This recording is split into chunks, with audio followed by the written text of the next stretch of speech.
Hello friends, आपल्या राणी kitchen डिशमध्ये तुम्हा सर्वांचे खूप खूप स्वागत आहे। तर आज आपली खास अशी रेसिपी आहे, तर तुम्ही हा व्हिडिओ शेवटपर्यंत पहा। चॅनलला नवीन असेल तर प्लीज सबस्क्राईब करा, कारण आता गणपती बाप्पा लवकरच त्यांचं आगमन होणार आहे आणि गणपती बाप्पा लवकरच येणार आहे। त्यासाठी त्यांच्यासाठी आपण आता ही मोदकांची आपण रेसिपी तयार करणार आहोत। तर खास बाप्पांना आवडतो उकडीचा मोदक, त्यासाठी आपण बनवलेले आहेत तांदळाचे उकडीचे मोदक। हे 2 दिवस मी तांदूळ छान असे भिजवले, सुकवले फॅनखाली, त्यानंतर मिक्सरच्या साहाय्याने छान असं वाटण करून घेतलं। त्यानंतर इथे मी ओल्या खोबऱ्याचं नारळ आपण खिसून तो मिक्सरला वाटण करून त्याच्यामध्ये खसखस, गूळ, वेलची पावडर सर्व घालून छान असं सारण बनवून घेतलं। त्यानंतर आता इथे मी घातलेलं आहे दूध। जेवढं पीठ आहे तेवढंच दूध किंवा पाणी घालायचं आहे। त्याच्यामध्ये 1 चमच तूप घालून घ्यायचं आहे, मीठ चवीपुरतं टाकायचं आहे आणि छान अशी उकळी येऊन द्यायची आहे दुधाला। तर इथे छान अशी उकळी आल्यानंतर जे 1 वाटी आपण पीठ घेतलेलं ते थोडं थोडं करत त्याच्यामध्ये मिक्स करून घ्यायचं आहे आणि थोडंसं उकड काढून घ्यायची आहे। उकड काढल्यानंतर ते छान असं वाटीच्या साहाय्याने छान असं मळायचं आहे, कारण ते गरम असतं, त्यामुळे छान असं वाटीच्या साहाय्याने ते कुस्करून घ्यायचं आहे। आणि त्यानंतर बोटाच्या साहाय्याने छान असं त्याला असं प्रेस करून छान असा लोण्यासारखा आपल्याला गोळा इथे तयार झालेला आहे। तर जेव्हा तुम्ही मळता त्यावेळेसच ते पीठ छान असं आपल्या इथे तयार होतं। तर छान असा गोळा लोण्यासारखा आपल्या इथे तयार झाला आहे। आता 15 मिनिटासाठी तो छान असा झाकून बाजूला ठेवून द्यायचा आहे रेस्टसाठी। तर 15 मिनिटानंतर पाहू शकता लोण्यासारखा गोळा तयार झालेला आहे। तर आता इथे मी मोदकाचा साचा घेतलेला आहे आणि साच्यामध्ये आता हे जे आपण सारण करून ठेवले त्याचे छान असे गोळे करून घेतले। इथे केशरसुद्धा घेतलेलं आहे। केशरामुळे आपल्या मोदकांना छान असा मोदक असा छान दिसतो आणि उत्कृष्ट असं दिसतो। तर इथे मी केळीचे पानं घेतलेली, केळीच्या पानावरती अगदी सुगंध छान असा मोदकाला वास येतो, त्यामुळे केळीच्या पानावरती कधीही मोदक उकडण्यास ठेवावेत। तर मी ते केळीची पानं आणली होती। आता मी साचा घेतलेला आहे आणि त्याच्यामध्ये थोडं 1 गोळा घेऊन छान असं तो साचा त्याला अगोदर तूप लावून घ्यायचं आणि त्यानंतर हे बाजूला आपण साच्यामध्ये पीठ घालून त्यानंतर सारणाचा गोळा घालून वरून थोडंसं पीठ त्याला बसवून द्यायचं आहे। तर पाहू शकता छान असा इथे आपला मोदक इथे तयार झालेला आहे। किती सुंदर असा मोदक तयार झालेला आहे पाहू शकता। आणि आता त्याला 1 पाळी ह्याची केशरची लावून घ्यायची आहे। केशर लावल्यामुळे छान असं आपला मोदक इथे तयार झालेला आहे। तर अशा प्रकारे आता मी सर्व मोदक करून घेतलेले आहेत।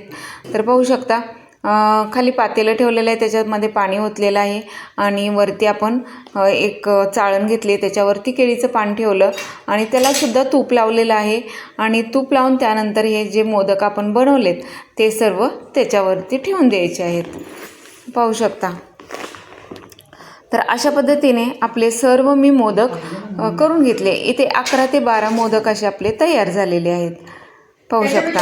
तर छान असे मोदक तयार झाले। त्यानंतर सर्व मोदकांना केसर लावलेलं, त्यानंतर आपण आता उकड काढण्यासाठी 15 ते 20 मिनटं आपण ठेवून दिलेलं आहे। तर 15 ते 20 मिनटानंतर छान अशी उकड आपली निघालेली आहे। त्याच्यावरती तुपाची धारसुद्धा मी सोडलेली आहे, साईडनी तूपसुद्धा घातलेलं आहे, त्यामुळे आपल्या इथे मोदक पांढरा शुभ्र असा तयार झालेला आहे। आणि पाहू शकता अगदी बाप्पाला नाम ओढल्यासारखा हा गणपतीच्या आकाराचा पाहू शकता कसा केशरमुळे छान असा आपला मोदक इथे तयार दिसत आहे। तर छान असे उकडीचे आपले मोदक तयार झाले आणि छान अशी उकड निघालेली आहे आणि उत्कृष्ट असा आपला इथे मोदक तयार झालेला आहे पाहू शकता। तर नक्कीच तुम्ही ही रेसिपी राणी किचन डिशला जाऊन पूर्ण व्हिडिओ पहा। चॅनलला नवीन असाल तर प्लीज सबस्क्राईब करा।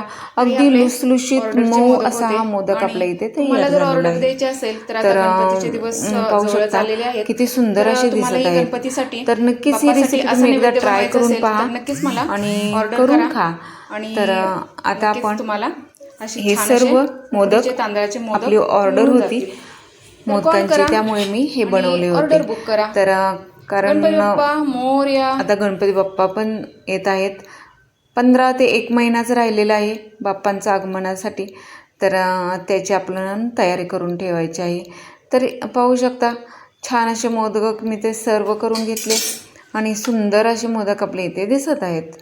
पाहू शकता किती सुंदर नाम ओढल्यासारखा हा केशरमुळे दिसतोय आणि त्याच्यावरती साजूक तुपाची धार किती सुंदर असं दिसत आहे. पाहू शकता तुम्ही. आणि त्यानंतर आता हे मोदक आपले पार्सलचे आहेत, त्यामुळे मी डब्यामध्ये भरले आणि हा डब्बा मी पार्सल देऊन टाकलेला आहे.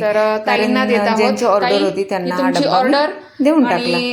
तर 11 मोदक 111 रुपये मी अशा पद्धतीने ते तर नक्कीच सांगा मला ही टेस्ट ऑर्डर कशी आपली आहे. पूर्ण केली. तर थँक्यू. फर्स्ट टाइमच मी ऑर्डर सुद्धा घेतली होती, तर ती माझी पूर्ण झाली.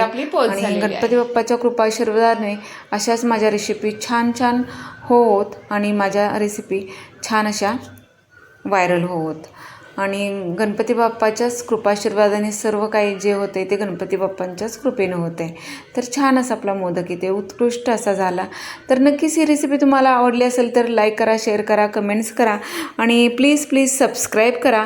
आणि अशाच माझ्या व्हिडिओ राणी किचन डिशच्या पाहत राहा, खात राहा आणि सबस्क्राईब करत जा, शेअर करत जा, कमेंट्स करून सांगत जा रेसिपी माझ्या कशा असतात, तुम्हाला आवडतात का आणि तुम्ही हा रेसिपी कुठून पाहता नक्कीच मला कमेंट्स करून सांगा.